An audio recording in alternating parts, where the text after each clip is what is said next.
Hello, and welcome to the Mothertown Podcast, a collaboration between Thayer Memorial Library and Sterling-Lancaster Community Television. My name is Rachel Rosengard. I'm the Assistant Director at Thayer Memorial Library, and I will be your host today. October is Disability Awareness Month in Lancaster. Thayer Memorial Library, working along with Lancaster's Commission on Disability, looks to increase exposure to the lived experiences of those with disabilities. Our first guest today is Mike McCue, the head of Lancaster's Commission on Disability. Welcome, Mike. Thank you, Rachel. Pleased to be here. Our second very special guest today is Lavender Darcangelo, who will discuss her experiences living with disabilities. Thank you so much. I look forward to it. Our listeners probably already know that Lavender is a blind and autistic vocalist and disabilities advocate from Fitchburg. She's assisted today by her dad, Will. Hello, hello. Hello, and welcome. Thank you. So glad to be here. Yeah. Let's jump right in. Mike, what is the Commission on Disability?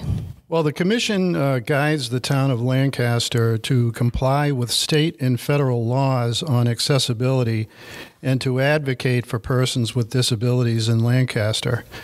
The Commission also developed the first ever Accessibility Awareness Month as October to educate people about the needs of persons with disabilities.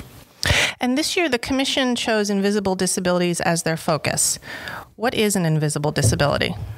Well, an invisible disability could be described as being physical or a mental condition that is not readily visible from the outside, but it can limit a person's or challenge a person's ability to sometimes to function fully in society, other activities that are normal that people would deem as normal, and some of these conditions would be, for example, multiple sclerosis, deaf hard of hearing, Crohn's disease, bipolar disorder, autism, and many more.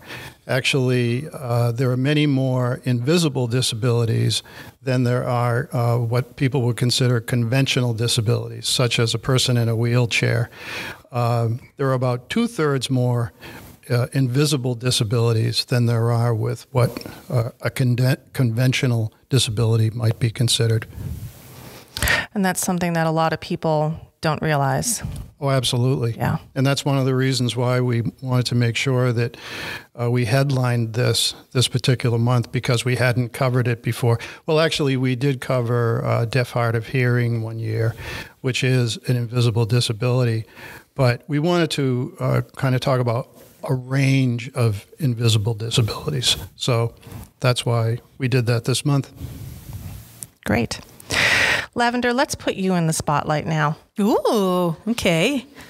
Do you think people treat you differently because you can't see? Well, it depends on the person.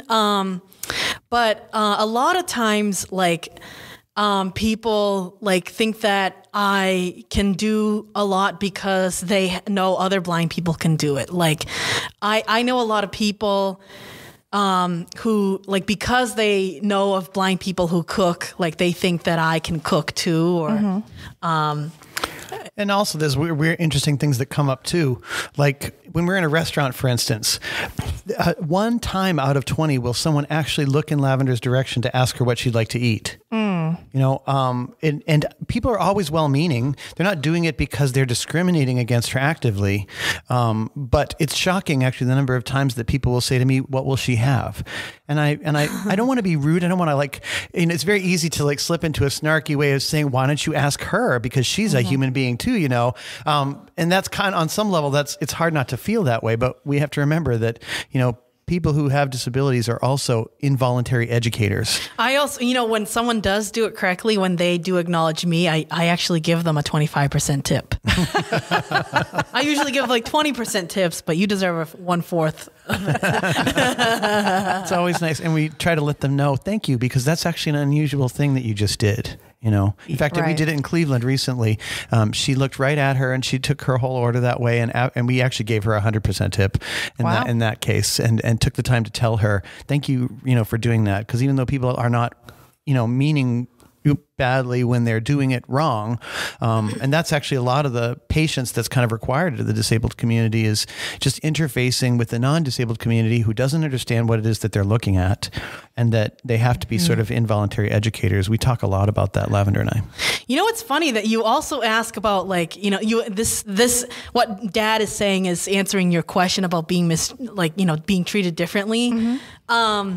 But I guess what also happens a lot more is people who have worked with blind people, they tend to ask me why don't you ever, I think you should try to learn how to do this thing because I have, because in their logic, other blind people do it. So why can't I learn it too? Right. But and it's not that I don't try. It's more they don't know the processing thing, they don't know the autism. They see the blindness. Right. But so it's almost like the autism, it kind of creates more of an impact on the way she's able to interface with her blindness. Right. And there's a third thing here too that is an even more invisible disability. Lavender has poor proprioception or poor spatial awareness. Okay. So unlike other blind people, Lavender can, other blind people can create like a three-dimensional space in their heads. They know that they walk this way for 22 steps and then they turn right. Yeah. And Lavender can't actually walk in a straight line. But she can't actually construct a three-dimensional space in her mind as like a map. So even if she's looking for things in her apartment, the rest of us will go, I know I looked over here and I looked over here and now I just have to look over here. Lavender will just have to kind of feel around forever until she happens to come across it. It's because she can't construct that space where she knows I've already been here and sort of maps out that spot that she's already looked. Right. And so because of that reason, that's the primary reason why Lavender can't do a lot of things that other blind people can do. Most blind people can hold a cup level, but my brain registers that it is level when I'm actually really tilting it. Right. And I think that this, from what I am researching, that this is a separate neurological factor that people with autism have, because it's not a sight thing. It's basically the ability to touch your nose with your eyes closed. That ability that. That body awareness ability. Yeah. Yeah. And that's not limited to people who are blind, because my husband, Jamie, actually has some proprioception issues too. Mm-hmm. And sometimes people who have proprioception problems, they could sit right on your lap even when they can see you sitting there. Mm-hmm. And so it just creates this, it becomes a perfect storm when you combine the blindness, the proprioception issues, and the autism. They can all interrelate with one another in ways that the community just can't see. They only see the fact that she can't see. Right. Yeah. And everything else, they are blind to. Right.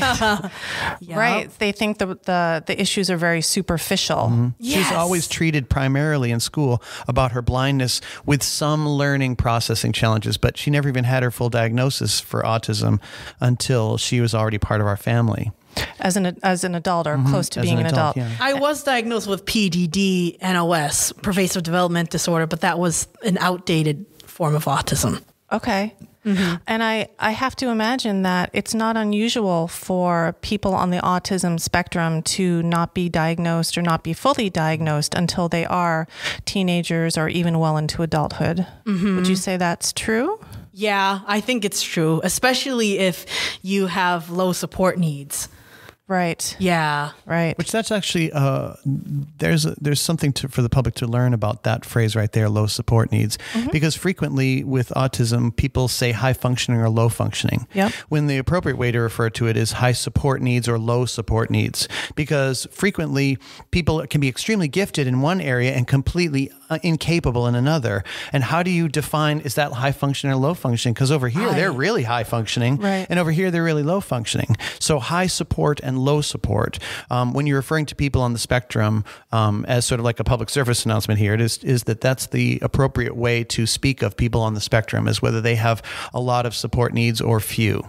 Yep. It gives a much clearer picture. Right. Yeah. And it doesn't sort of glom them into, well, this person needs a lot of support, so I'm going to call them low functioning. But that's not universally true. In fact, it rarely ever is universally true to an individual, because frequently people who have, high support needs are sometimes extremely gifted in some areas where they not only don't need help, but they can help you. Right. And so how do you categorize them in you're either high or low functioning? Right. So, yeah. and those are things that we don't walk into autism understanding those things either. I only learned high support, low support, like maybe a year ago. Oh, from me, right? Yes, exactly. Oh, yeah. And you'd only learned it not too long before that. Yeah. So, even being in the middle of the experience, it's not at all surprising that there's still a learning curve to it. Yeah. Mike and I have talked in the past about how we struggle to find a better word for disability, because a lot of times, certainly with Lavender, we think about the person's abilities, right? Ooh. Lavender's singing ability. Is there a way that communities can work together to find a better way to describe disability? Does disability feel appropriate to because you? To me, it in some aspects it does. Like maybe, my friend Greg, he can't drive because he's blind. So I guess I wonder if we are to come up with a different word, maybe inconvenience, because we still, I guess in my eyes, I still would like to acknowledge the things that we, I guess I'll say the things we can't do, the real deficits that come with it, as well as our strengths. So I wonder if inconvenience would be. It could be that, but also it might be the way that you use the word disabled too, because if you say this person is disabled, that's a blanket statement, as opposed to this person has a disability. Right. You know what I mean? Because it is legitimate that Lavender can't cook, and that is a disability.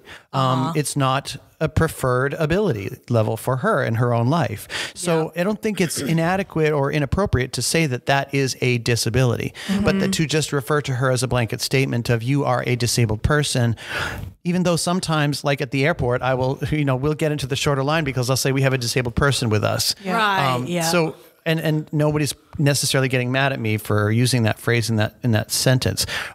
It's probably better to think about it in terms of, like if I'm describing a person in general, I might want to say that this is a person who has a disability, but that they're also part of the disabled community. So it's not, it's probably more comes down to the context in which those words are used. Right. Well, actually, if I can chip in, please too. do. Yeah, because you're about to teach us some things. I have a feeling. Well, even the way you state it, like for example, you said the disabled community. That actually sort of puts a label on them as them, quote unquote, as a group of people, an entity that is not, in other words, the opposite of inclusivity. If you want to look at it that way. Think of inclusivity and then think of those terms.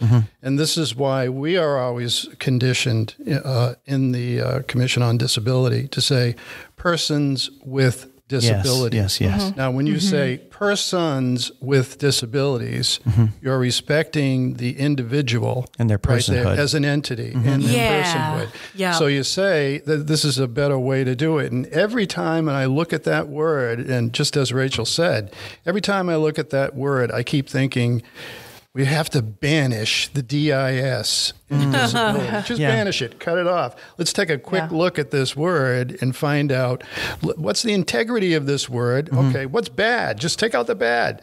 We think of ability all the time. When we see and hear, everything wonderful that Lavender does, I never think about disability. Right. I think of ability times 10. Yeah. A phrase that I think a lot of people try to use is differently abled. Oh, I heard that. I heard diffability too. Diffability. That's funny. That was a good. Let me write these down. What is that one? Differently abled. Differently able. Okay, cool. I like that one. I can understand controversy that. behind that too. It's true. Is there? Go ahead, Lavender. Well, no, it's just that like some other autistic people, and I guess I kind of feel similar, where they feel like it's not acknowledging the deficits that come with, like, not to say that we should keep dwelling on the negativity, but more like some autistic people feel like, it's counter awareness. Yeah.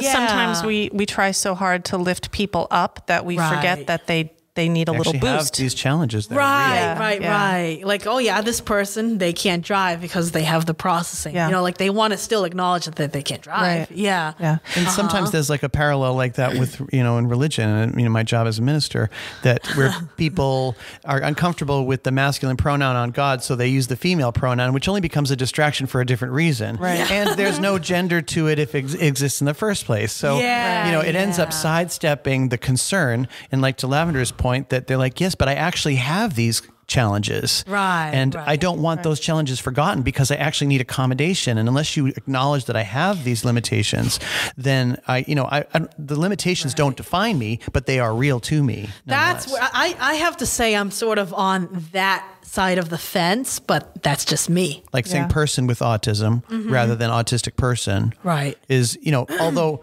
not everybody's offended by that choice. I'm not, but I understand. And we try to use the right language. And actually, I really appreciate, Mike, your input, in that regard too. Yeah. It's kind of like a lexicographic mess, right? Yeah.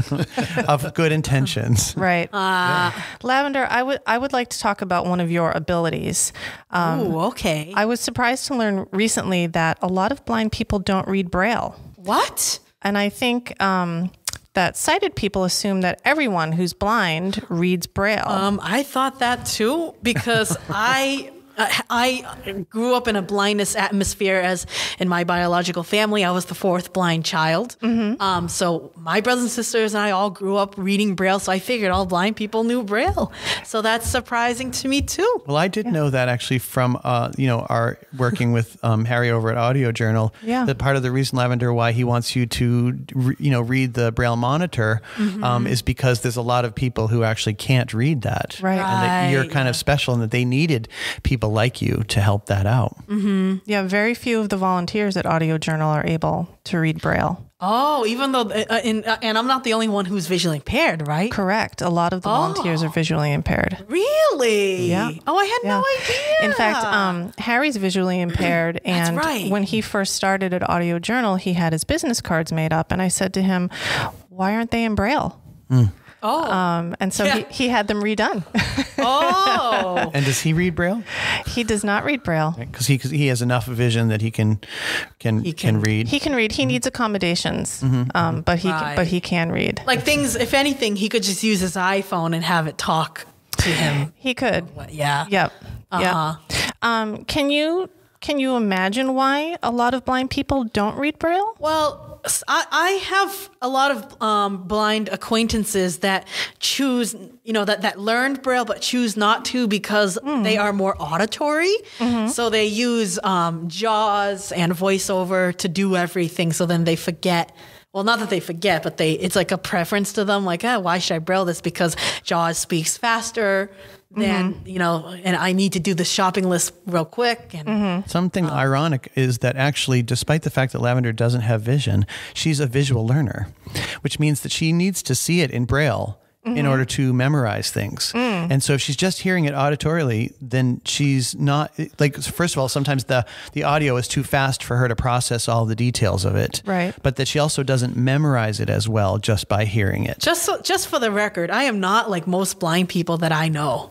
Okay. Because it's funny because like those blind people that I'm thinking of in my circle of friends and acquaintances, they are very, very auditory, where I'm like, okay, don't they make like Braille watches instead of a talking watch? Right. Do they make Braille watches? They do, actually. They do, but you kind of have to be careful not to move the hands, I think. This is where it's a little spatially challenging because she could actually accidentally reset the time. Right. Yeah. Depending on those. Although we've not tried it.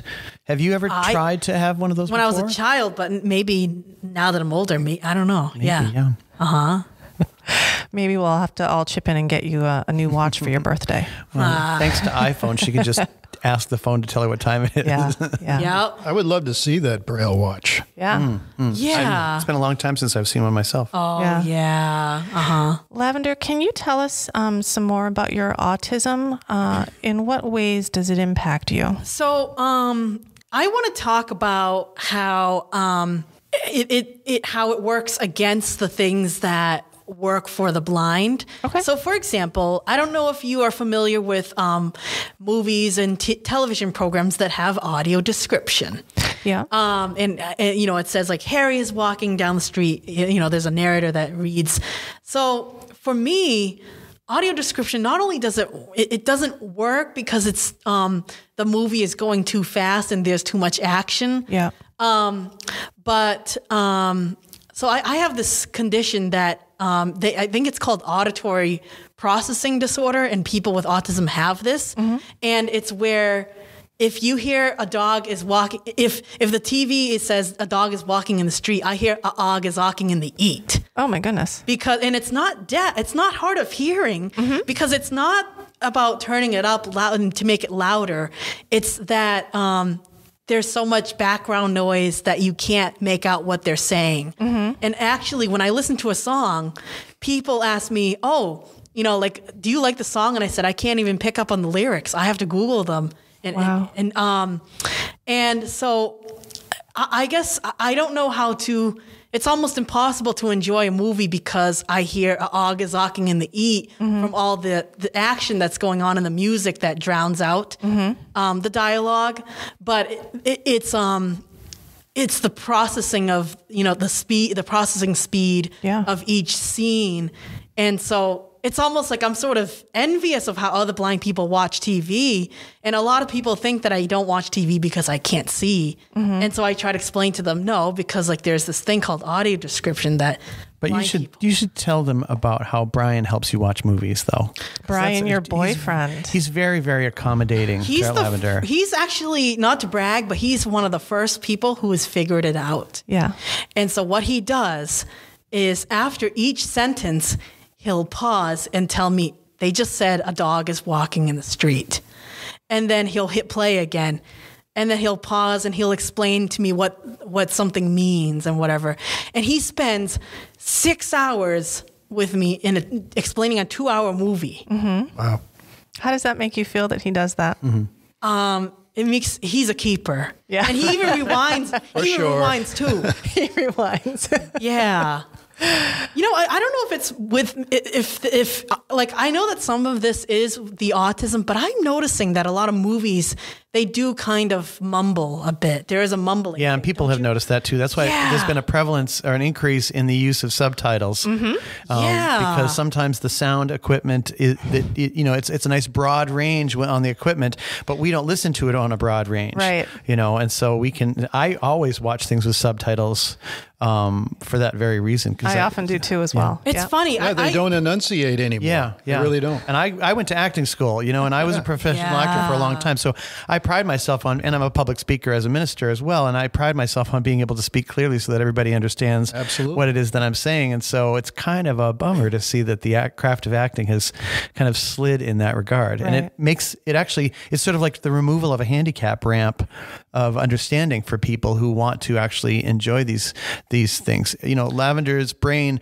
only can take in so much information at one time. And so like when you add the layer of music to the sound effects of what the action plus the dialogue, and then you try to add on top of that the audio description if she's using it, even without the audio description, it's hard to hear because the brain is trying to pick up on all these various sounds. So it's really not an auditory thing. It's more like, the auditory is getting in there, but there's a short circuit between there and the point of cognition. Yeah.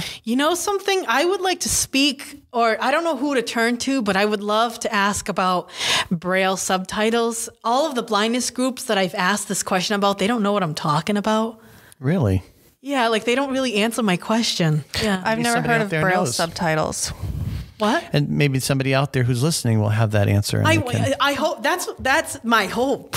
Yeah. Yeah. Because that's like a device that you attach to your TV, and it actually that way you can read it. It would serve as subtitles for you in the same way that it serves it for me. Right. It helps me understand the action because I'm a visual learner myself. I can remember names better if I see them written down. Right. So Lavender and I are the same in that regard. But I wonder if, because the subtitles, they still go fast, if there's a website where you could download or even purchase Word documents of subtitles, not scripts. I'm not talking about scripts. I'm talking about subtitles, like closed captioning. If you could purchase them in a Microsoft Word document, I think that might be something for the Commission on Disability to look into, Mike. Oh, that would be Absolutely. Yeah. Good point. Yeah. Lavender, does your autism make it a challenge for you to verbally communicate with other people? Yeah, and it's why that's why like I tend to have my dad or my boyfriend with me when I go everywhere, so that they speak. Either they speak for me or I'll speak and then they'll like elaborate, right? Because I might not word something correct. Or if Right. a question gets asked of her that I know she didn't pick up on what that question meant because I just intuitively now understand, Right. and so then I might reword the question for her. You know something, not to go a little, this is a little off topic, but I am awfully radically curious about how the NFB thinks of someone who is like me. Like National Federation for the Blind. I don't know if you guys know the National Federation of the Blind, because I know Harry reads the Braille Monitor too. And yeah, Can you tell us about the Federation for the Blind? I don't know much about them, but they are they're this organization of blind. Like a lot of the people who run this organization are blind themselves. Like there's a president, and they like when you go to one of their centers, like they don't tell you where the juice is. They teach you how to find the juice. Like they're it's a very problem solve. Like they teach you how to do critical thinking rather than telling you where the cheese is in the fridge. So Right. like they don't tell you when the sausages are done when they teach you how to cook. They teach you how to know how to tell when the sausages are done. Like, But that doesn't always, this is an instance where her autism kind of interferes with that normal learning process. And in her experience, the thing is, there's a lot of blind people who are also on the autism spectrum. And yet, it seems that a lot of the blind services that we've gotten for her have not had experience with that, that double diagnosis. Right. Which is surprising to me considering how prevalent it is. Yeah. We would love to learn that we're wrong about that for the record. Yeah, That's we only do been too. our experience. Yeah. And we know that since there are so many people who are blind and on the autism spectrum, that there must be people out there who understand how these two situations impact one another. But it has not yet been our experience. So what do you sense that percentage might be on that, Will? I don't know the statistics on that. I just know that, in fact, I would think over 50. do you think? I mean, that's what Really, doctors that's very say. high. Yeah, I know. We know that it's prevalent enough that it would seem logical that blind services would have an automatic component of accommodation to them where they understand this. But we don't want to name any specific programs, but there was one program in particular that was actually traumatic for Lavender. It took a long time to get over that experience because when we interviewed them as a potential program for her, we did specifically say, do you have experience dealing with people who are blind and autistic? And they said yes. They said yes. And they may have, but again, if you've met one person with autism, you've met one person with autism. So, it's always different. So it may be that they've had a few experiences and considered that sufficient. But when she got there, it was sort of like just being dropped in the middle of a parking lot and saying, find your car, and it wasn't adequate for her. And she didn't know that she had the right to call us and say, please come get me because this isn't working for me. She suffered through the whole program, crying. They teach you how to get to the bus stop, and then they teach you how to get to, the job site that you go on, because it was an employment program. And this isn't like, it's not bad, obviously, but there's the processing there. It's like, okay, so I wonder how in 4 or 5 weeks, I'm curious how blind people learn those type of routes, like to go to learn how to get to the bus stop, learn how to walk from the bus stop to that, I don't know, doctor place that you're working at or whatever. I'm just making it up. Right. We equate it to being sort of pushed in the lake to be taught how to swim. Right. Right. And that learning style does not work for everyone. Right. And I would think that within a day or two, they might have picked up on that. Right. But instead, they kind of doubled down on their technique. Yeah. And so, that's a concern out there within this realm. Yeah. Lavender, do you find, we were speaking earlier about how at restaurants, people working there don't look at you when they're speaking to you and they rely on other people to speak for you. Do you find that happens also with your autism? Do people out in the world treat you differently? Do you think? I don't think so, because sometimes I prefer, like if it has something, if I'm struggling with like how to communicate something, like I do prefer that they ask my dad instead of me. If it's a cognitive thing or whatever. If anything, they make the assumption that she's more neurotypical than she is. Yeah. And so they might not be accommodating because they don't realize that in what ways they would need to be accommodating. Right. Whereas the blindness, they can see that. Right. That's, but the autism, especially because she's talkative and, communicative and articulate. Yeah, very gregarious too. And all of that. And so you kind of, you'd have to talk with her for a while and be experienced with autism to understand. So even though it has a very subtle appearance to it in many ways, it's all encompassing for her. I am curious, like how to respond. Like people have asked me, like, why does your dad, like, why can't you think on your own? Like, why does your dad answer your emails for you? And I kind of find it insulting, and I want to find a better way to respond to that, because it's like, okay, well, what if they're just asking a legitimate question? Like, and it is a legitimate question. Yeah. It might have a tone of what's wrong with you, to it. Yep. And you kind of have to overlook that in order to answer the question compassionately and say, well, my dad is my handicap ramp for a lot of things in life. Right. Yeah. Right. And I try to not be hard on myself for the fact that I need accommodation, just like a lot of people need. And, it's very easy for people who require accommodation to feel self-conscious about that, or, to have low self-worth because of that. And I try to encourage, people with disabilities to remember that they have a special place in this world. Oh, yeah. And that they are a gift to us in many different ways, primarily because they actually teach the world compassion and patience and hospitality, and to recognize, it's a blessing to be able to provide somebody with accommodation. It's a total gift to me to be able to explain the world to Lavender. It's something that I always sort of fantasized about if I were to have children one day, that I would get to share the world with them, and that's sort of like that sort of parent fantasy. And, I didn't know Lavender until she was 15 years old, and she didn't become our legal daughter until she was 22.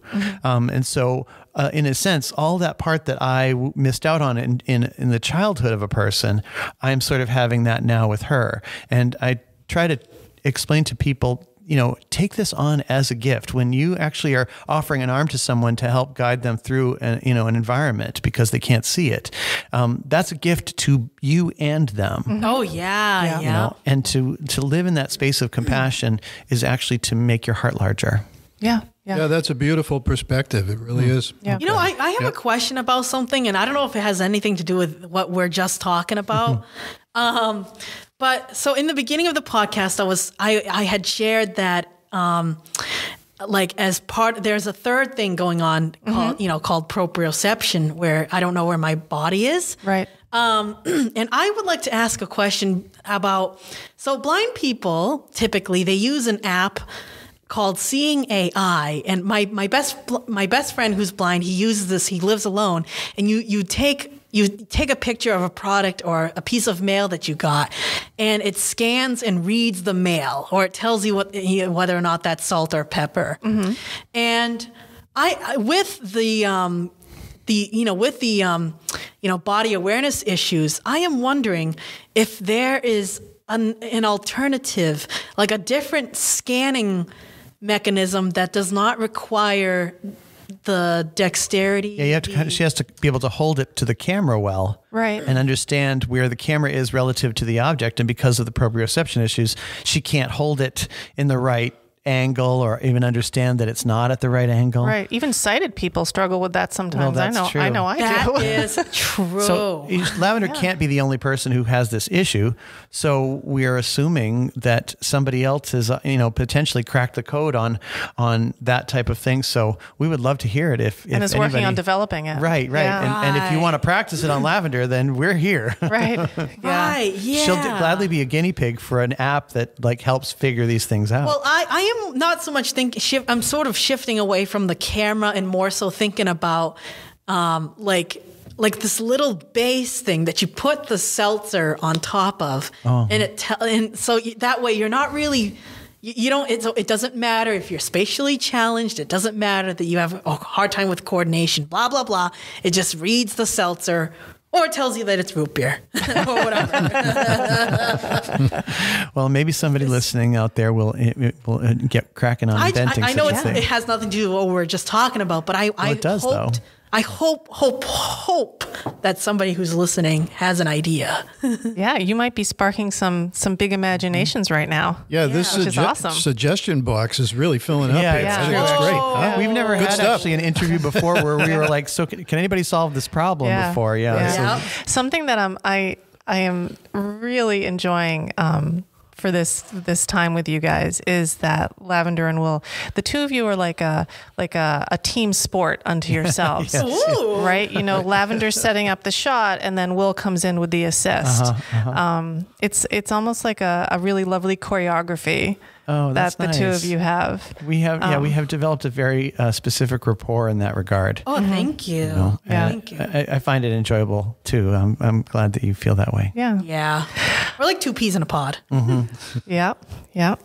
Lavender, do you ever feel, and this question might be really naive of me, but do you ever feel that your blindness or your autism have been blessings in disguise for you? I do, because I feel like it got me to the people, like it got me to people like my boyfriend, and it's almost like the fact that he breaks down a movie and spends like 6 or 7 hours on a movie that's like an hour and 30 minutes. Yeah. Like it's almost like it makes me feel like I love learning differently. And like I love being different because of people like him. And I love being that different, like out of the box. Like, and I love setting an example for people. And another thing is like, I feel like I have a good memory. And like people will say, oh, I forget that, I forget my license plate, or I forget there was a phone number I was supposed to call, and I don't remember the phone. I'll be like, oh, it's 508, blah, blah, blah, blah, blah, blah, blah. Yeah, we actually rely on Lavender's memory a lot. They'd be like, well, didn't that happen in November? I was like, no, it was more like Tuesday, July 3rd, blah, blah, blah, blah, 2000, blah, blah, blah. So, yeah. So we have to be careful what we say around when we're around you, because But it's not like a savantism kind of memory. You know, like there are some people on the autism spectrum who can tell you that November 3rd and this year was a Tuesday, and that they have a mental calculus for being able to tell you that. This isn't that way for her. It's more like a normal memory somehow enhanced. Yeah. You know, and there are things that she'll forget, but it's so rare. And I'm glad too, because my mom, who's getting older, she's the memory of the family, and so now Lavender can be the memory of the family. You know, there's a third thing I need to talk about. Okay. And I want to talk about stamina and how I sometimes when I get overwhelmed and like I think like, oh, it's kind of bad, it kind of makes you look bad kind of thing. I used to think that, but now I feel like I'm showing neurotypical people why I should have to work so hard. So Will and I build time on purpose to do some recreational activities at the playground, like on purpose, or to do field trips. And I think it's cool that I'm making other parents rethink their model of parenting. And especially, and I don't think it's just me that's doing this. I think COVID is doing that to them too. So, like the pandemic, causing us all to kind of rethink our realities. But work. It's like, oh yeah. Well, and the thing is Lavender went viral in 2019 with a video of her singing "Part of Your World" from The Little Mermaid, and that's what put her on the radar for America's Got Talent, as well as like a whole year's worth of media and invitations and things, all of which we wanted to accept. You know, of course, we were asking Lavender, do you want to do this? And she was always like, yeah. But at the end of that year, she totally burnt out. And she had done too much without realizing that she was in the middle of doing too much. Sure. And so she stopped singing for 3 years. Yep. And she sang the national anthem for the Boston Bruins on February 27th, right before those lockdowns that happened like less than 2 weeks later in 2020. And that was her last public performance until she walked on the stage for AGT for her celebrity audition, and when she got the golden buzzer. So she had no performances during that time because she had completely burned herself out, not knowing how recreation and playtime is an emotional regulator, right? And that it helps her cope with the pressures that some of us might feel like, oh, it's a long day, I'm kind of tired, I put in a lot of effort today. But for her, it can actually be painful to put in that same amount of time and effort and stress. And so to me, Lavender's crucial need is a important reminder for the rest of us in our own lives. Absolutely. And you can look up the statistics on play, and there is no age limit to the need for play in our lives. And yet, the minute we leave elementary school, you were suddenly discouraged from play. Yes. Right. You don't get recess anymore. Right. And we all require emotional regulation. We all require recreation, downtime, and actual play, and our society does not encourage that. And so a large part of our advocacy work is not just for the neurotypical community, but for what does the neurotypical or non-neurotypical community teach to us about things that we all actually need. That's the thing. And people are not entirely incorrect when they say I'm a disabilities advocate, but it's more like, I feel like I'm more of a recreational self-care play advocate. I love that. And we all need it. Yeah. So a lot of her online content that we develop over the next year is going to be advocacy on behalf of everyone's need for play and recreation, and that actually improves work performance and comfort and sleep and blood pressure and all kinds of emotional health factors, and and so it's something that she needs to protect herself. We all actually need to protect ourselves. Right. Yep. Yeah.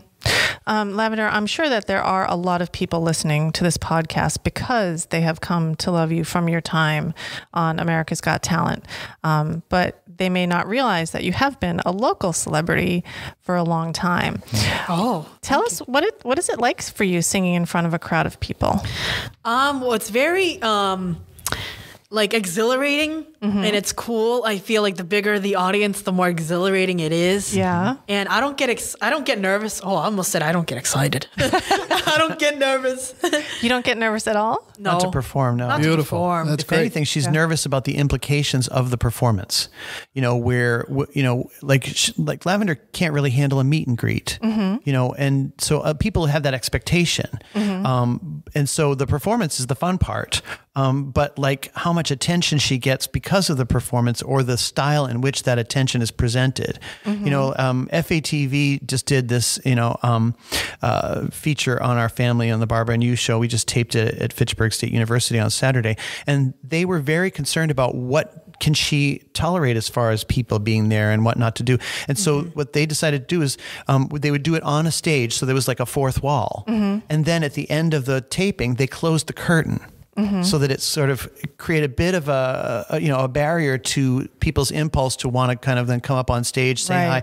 A few people did that, but not the 200 plus or so people who were in attendance. And so those kinds of things, it might seem disappointing to an audience member that they might not have that kind of access that they'd like. And also with being blind and just a need for personal space, everybody feels like they can just go right up and lay hands on her. Right. And not everybody's comfortable with that. Right. I don't like being touched. Yeah. But one of the reasons I advocated for doing a podcast when we were having you come in today, Lavender, was because I was at one of your watch parties in Fitchburg. Oh, wow. And because I was at work, I had arrived late, and there was a full house of people. Is it River Styx in Fitchburg? Oh, gosh, yeah. And I saw from across the room that it seemed like you had kind of burnt out, that it had been too much attention, too much noise, and that you really just needed a break. And I think that's something that everyone needs. Some of us are more sensitive to it than others. Right. But it's the same theme as the need for recreation and the need for play. We all need to give ourselves quiet. Sure. I mean, one of my favorite singers, Blake Shelton, he had to quit being a judge for The Voice because he wanted to focus on more, gardening with his family or something. So Is that the reason? Right. I thought that's what I read. Yeah. I was wondering. Sometimes you have to slow down. Yeah. Yeah. And we our culture here sort of is antithetical to that need. you know, and kind of trains us that, you know, unless you're working hard, unless you're working to the point of exhaustion, you're not doing it right. You're not working hard enough. And that is the most harmful thing that exists for us as human beings. Yeah. Yeah. We actually need that kind of balance. Right. And we almost never give ourselves permission to have it. Yeah. Right. Yeah. Lavender, I'd like to touch upon a quote of yours that I read recently online. Quote of mine. Okay. Yes. You said in an interview, I felt like I was lonely in my life because I have multiple disabilities, being blind and autistic. Sometimes having more than one disability can make you feel like you have a foot in all of these different worlds, but you don't feel like you have a home in them completely. Can you tell us more about that feeling? Yeah, because like there are things that so I have acquaintances and friends both in the blind world and in the autism world. And like some of my blind friends, like they're really nice and everything. They're not mean or anything, but we might not know how to do some sort of activity together because of the processing that gets in the way of me doing an activity with them. Like watching an audio described movie. And then let's say like I have a lot of autistic friends or acquaintances that talk about, I don't know, some sort of video game like Mega Man or something. And I'm like, oh, I want to enjoy this too, but I can't see. So I don't know how blind people enjoy Mega Man and Mario and all those things. Right. You know, so it's almost like, it's like I understand aspects of both worlds, but like I don't have a whole body in either of them. Yeah. She's kind of left out by, you know, some of the more enjoyable aspects, or, you know, things that where the communities really like to do certain things that aren't accessible to the other. And so it automatically cuts her off from huge percentages of these things both ways. Yeah. Right. Yeah. How can people who know you and people who are just meeting you help you feel more at home, help you feel less lonely and more included? You know, her boyfriend's family are exceptionally good at this. They modify everything, you know. And they stop the conversation and to answer a question that I asked. And then the conversation shifts to like a word or two that my question had. It really comes down to an attitude of hospitality. Because if, you know, this is a person in your home at an event, for instance, and, you know, you want all of them to be able to enjoy this experience. So in what ways can you be, you know, enhancing your hospitality? There's a traditional family game that her boyfriend's family does every year, like an awards thing. And, oh my God. And it's like visual, but they stopped making it visual when I came. And they created areas on the table, like I can't remember all the details, but you're supposed to be able to reach to a certain area and grab one thing versus another. And they put little squares of sandpaper down as a way of being hospitable to Lavender so that she could actually enjoy it too. And I was the judge. Yeah. So, so you know, it really, most people don't think of it as hospitality, but that's exactly what it is. You know, that it's just, and that's what a wheelchair ramp is. A wheelchair ramp is hospitality, you know? And so how you make things accessible and, you know, because almost everything we do can be made hospitable in some way to somebody who needs it. But it's a willingness to do that, a patience, not only with the situation, because invariably it will make it slower in one way or another. I know. You know, so you have to have some patience, but you also have to have patience with yourself because you're not going to get it right first. You know, it's going to actually be a trial and error process. Yeah. Lavender seems to appreciate just the attempt, even if it doesn't work out, or maybe it takes 3 different tries before it works. But that she really seems to appreciate just the willingness to attempt to make something, you know, accessible in that way. You know, it's interesting because it's hard because like when it's a group thing, like it's weird to be like, oh, can you slow down this whole group? I don't know. It's just, It makes you feel awkward. it does. Yeah. Yeah. But how the other people treat that reality makes up a lot of difference for that, you know, because when we slow things down for her, it's like no big deal to us, but she even still feels self-conscious about requiring that accommodation. Because it makes it sort of the attention all on me, and then it makes it less equal participation, you know, so I worry about that. And there have been people in her past that have spoken kind of negatively about the need to create accommodation. They resent it. Yeah. And, you know, 1,000 people can be accommodating, and that one person can resent the need for accommodation to provide it. And then that becomes the thing that you fixate on. And then that becomes the thing that helps define a lack of self-worth and a self-consciousness about the need for accommodation. You know, and the thing is, blind people struggle with this too, because like I had this blind friend who, she would touch the buttons on the elevator and try to find the number 1 in Braille.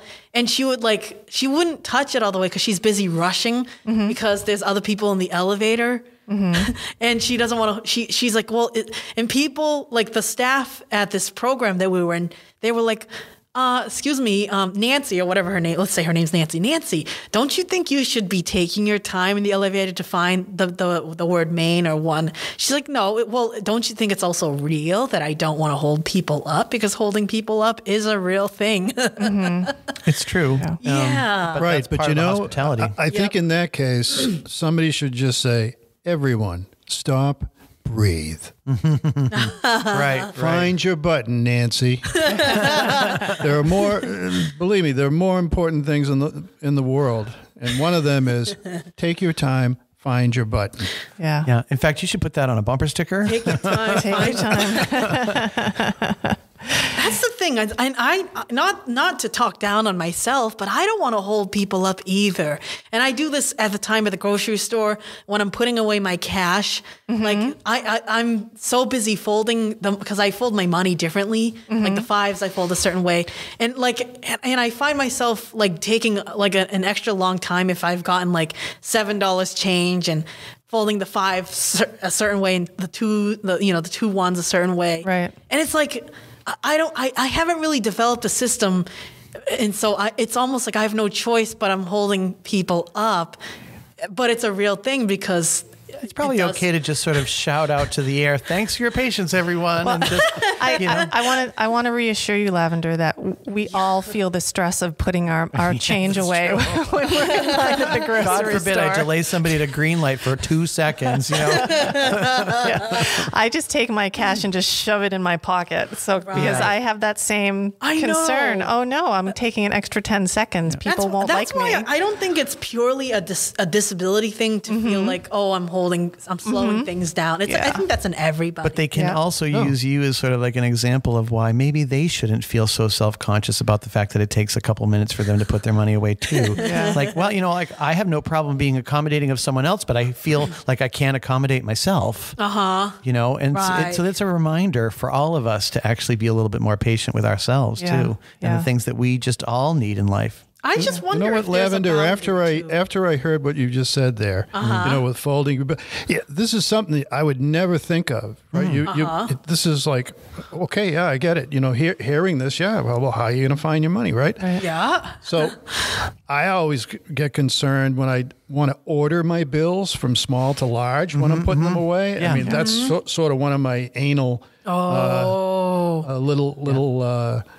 quirks, if you will. So I'm doing that, right? So I never thought about that. But that helps you later on when you're going to find money in your wallet. Right. It's actually It an does. accommodation It does, that you're providing yourself. Sure. Right. And that you have no reason to be self-conscious about that. And if Right. somebody behind you is kind of like checking their watch and tapping their foot, well, that says more about them. Then you know. Again, breathe. I Breathe, wonder, right? I wonder Breathe. if there is a boundary though, like because sometimes my boyfriend will be like, "Let's just move over to the side so that others can." Well, and that probably is the boundary And too. that's showing courtesy to other people. Right, because I do agree with courtesy of other people. Yeah. as well. Yeah. Oh, yeah. I'd like to take us out of the checkout line at the grocery store. Lavender, have you tell us more about, I've heard you mention this on TV, the school that you want to establish. Oh my God! And this is awesome. This is like me. Tell us. I want to create a school where it doesn't start off with any classes. Okay. I like it so far. Thank you. And it's all like field trips and stuff. And then when someone has a question about a field trip, like let's say the zoo, like they're wondering, well, why are those animals endangered? That's when that sparks that need for a class. Yeah. And then they do, let's say they're like, hey, I want to do a project on this. I want to research this more. And that done. That's their. Well, they're more inclined to learn better because it's being, it's that sort of self-directed education is the umbrella term. Yeah. And there's a variety of different ways of accomplishing it, when she mentioned the school idea that she has on America's Got Talent, these people from the YAS Foundation for Education, they reached out to Lavender to invite her to be the keynote speaker at one of their events in Cleveland. So that's why we were a couple weeks ago. And now this group is like the cream of the crop of this country's education innovators. It's $1 million grant that they're all vying for. And even the 64 semifinalists each get $100,000 grant. Wow. So there's, when you consider that amount of money, you can kind of take a guess at the number of applicants this program has. So after she made her keynote speech, in Cleveland, the number of people who came up and they were like giving me their cards and saying, who have all started schools, that think outside the box in the same way that Lavender's wants to think outside the box. They all want to support her in creating this because she's like a proto student. This is an all ages school.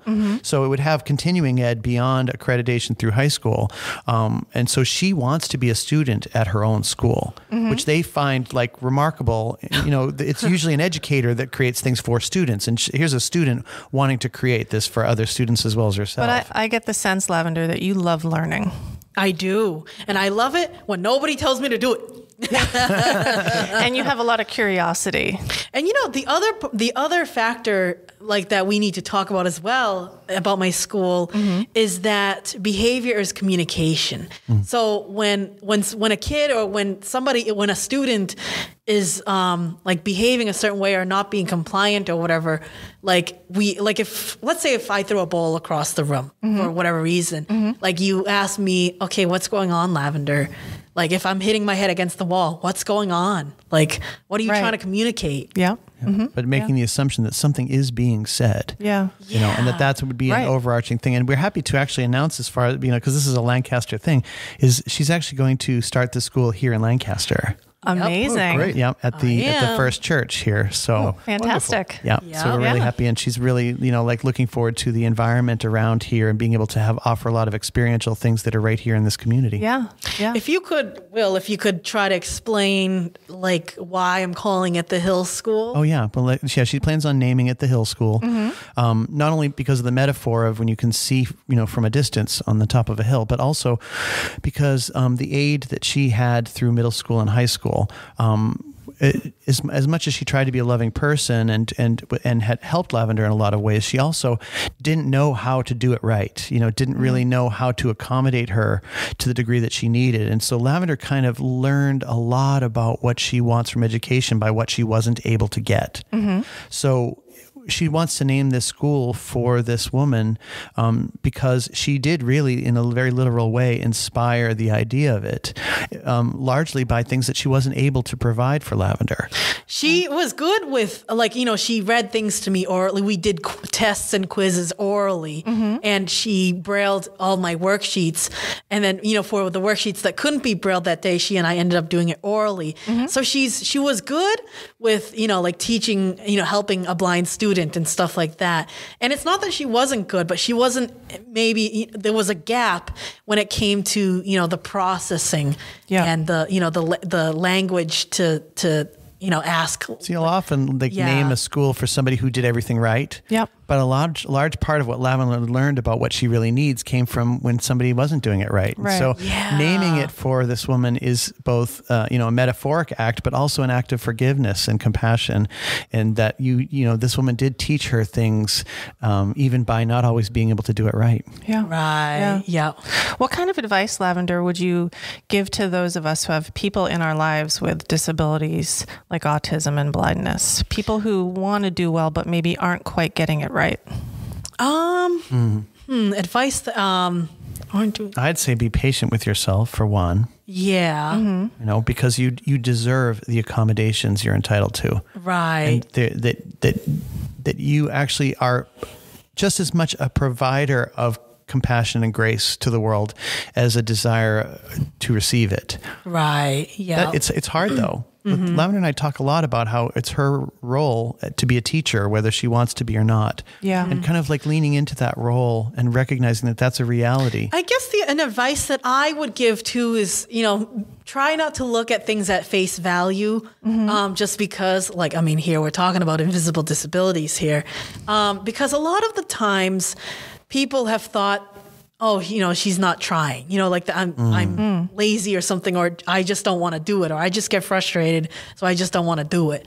When really there's learning things going on, so sort of being curious about, okay, so what is really going on there? This kid is not doing what is expected of them or whatever. And to learn how to explain your reality to other people and to ask for help in being able to explain your reality. That's a lot of the work that Lavender and I did in the first years that we knew one another, was like kind of putting words to feelings so that other people could understand those feelings. And to not make an assumption that just because you understand your disability, that you may or may not have the right way to describe it to others. And it's in the description to others where you'll get the most compassion, the most help, the most accommodation.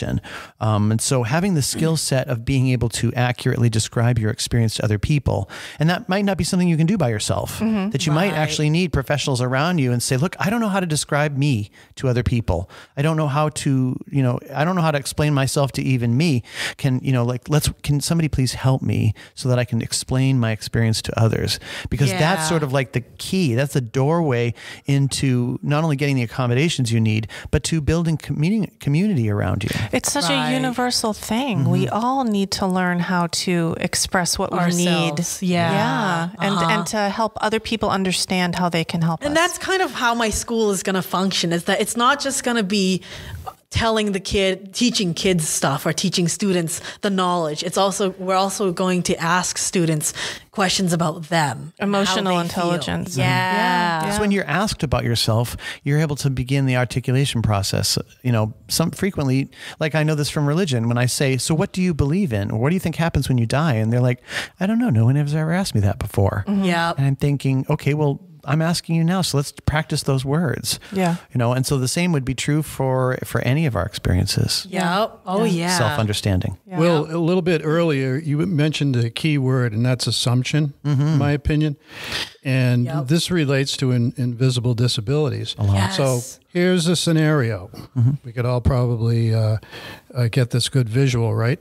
So somebody has a handicap parking tag on their car. Right. They pull up, but when they get out, they're walking okay. There's nothing visibly wrong with this person, right? Yep. So you start getting disgruntled, maybe. Somebody might look at that and say, well, what about this person? Look at them. They're abusing this. They're parking in a handicapped parking spot, but what did they know? Well, it's what they didn't know. Yeah, I've had and that's the assumption. I had a friend with a back problem who had to, that it was never going to get cured, and he had a handicap placard, and he could walk fine the 50 feet or so to the store. Sure. But it was when the distance was longer than that he wasn't able to actually function as a shopper.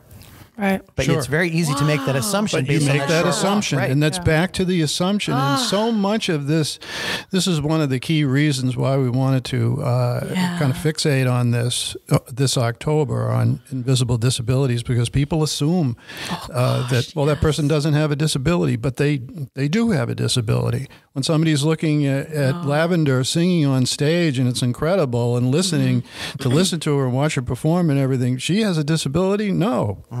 Right. But she does. Right. What's funny is that I have gotten a lot of that sort of feedback from teachers who teach the blind, and they're not being, I don't mean to call them out, I'm sorry. It's just, it's funny. I guess it's funny the way that, that they, I figured, okay, so if they understand blindness enough, that's okay. If you, I guess I used to think if you understand my blindness, then, why can't you understand my autism, I guess? Yeah, that they're making, it's the same thing that Mike's saying. It's assumptions. Yeah. They're making assumptions. Yeah. And it's not hard to do that. Oh, yeah. I make assumptions all the time. Yeah. Yeah. Well, we are getting to the point where we need to wrap up. Yeah. But I want to give Lavender a little plug. Okay. So if our listeners want to learn more about you, Lavender, and to watch some awesome videos of you singing over the past several years, they can go to your website. Yep. www.lavender. LavenderDarcangelo.com. You can also look her up on YouTube, because there's a lot of content there under her name, and she's on all the social medias. You can find her there. Yep. All the socials. And to learn more about Lancaster's Disability Awareness Month, you can visit the library here in town, or you can go to our webpage at www.thayermemoriallibrary.org. Mike and Will and Lavender, thank you all for your time.